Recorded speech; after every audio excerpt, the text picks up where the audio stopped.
শিক্ষা হলো মনুষ্যত্বের উদ্বোধন, কিন্তু বাংলাদেশের প্রচলিত শিক্ষা মানুষকে সংবেদনশীল করে নাকি নির্দয়, স্বার্থপর ও আত্মকেন্দ্রিক করে? এই প্রশ্নই এখন বড় হয়ে উঠছে।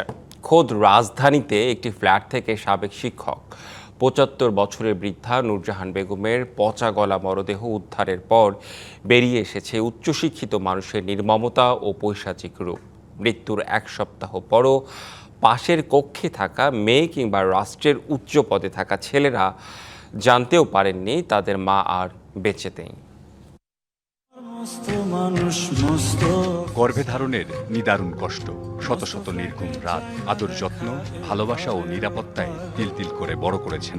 শিক্ষার আলো দিয়েছেন ৩টি সন্তানকে। উচ্চশিক্ষিত সেই সন্তানরা এখন প্রতিষ্ঠিত। এক ছেলে সরকারের যুগ্ম সচিব, আরেক ছেলে বুয়েটের শিক্ষক এবং মেয়ে স্কুল শিক্ষক। এমনকি মেয়ের জামাতাও ছিলেন ঢাকা বিশ্ববিদ্যালয়ের শিক্ষক।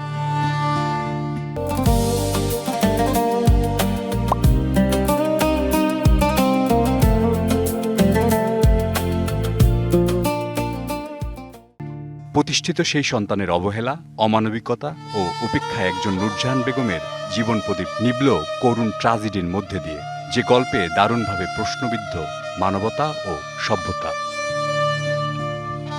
৭৫ বছরের বৃদ্ধা নূরজাহান বেগম থাকতেন মিরপুর ১১ নম্বরের ৬ নম্বর সেকশনে মেয়ের বাসায় আলাদা একটি কক্ষে। প্রাপ্ত খবর অনুযায়ী তিনি ভুগছিলেন চরম নিঃসঙ্গতায়। বেদনা আরও বাড়িয়ে দেয় ফ্ল্যাটের ভয়াবহ পরিবেশ।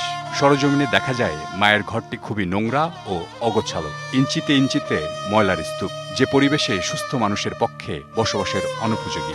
আর সেখানে অনাদরে, নিঃসঙ্গতায় ধুকে ধুকে মরেছেন একজন বৃদ্ধা নূরজাহান। তার ঘরের যে টাইলসগুলা একদম কালো। আমার মনে হয় ওই ঘরটা গত ১০-১২ বছরের মধ্যে কোনো মানুষ ঢুকে নাই। আমরা মানে সন্তান জন্ম দিয়ে কি তাহলে ভুল করলাম, অপরাধ করলাম দুনিয়াতে?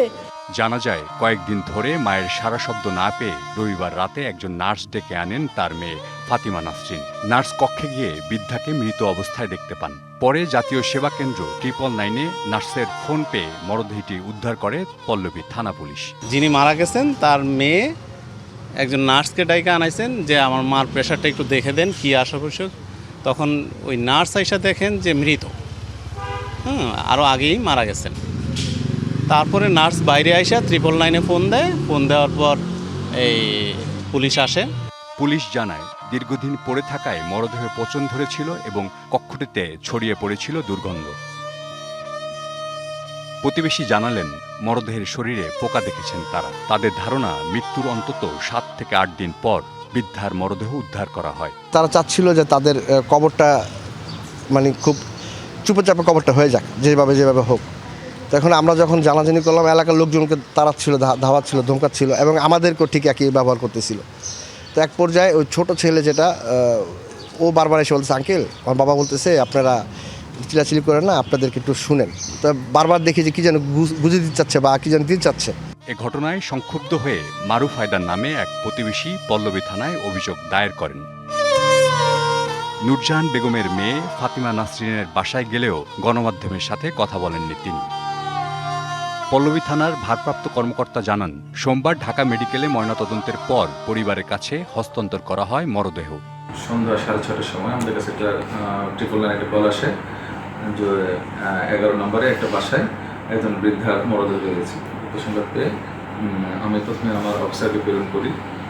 সে যায়, সেখানে গিয়ে সে দেখে যে একজন বৃদ্ধার লাশ তার মেয়ের বাড়িতে রয়েছে। সে জানার পরে আমি সেখানে যাই, গিয়ে লাশ নিচে নামানো হয়। আমি সেই বাড়িতে গিয়ে দেখি বাসাটা একটু জরাজীর্ণ, অপরিষ্কার। এ ঘটনার বিষয়ে বিস্তারিত জানতে তদন্ত করছে police. Sunny Ahmed, DBC news, Dhaka.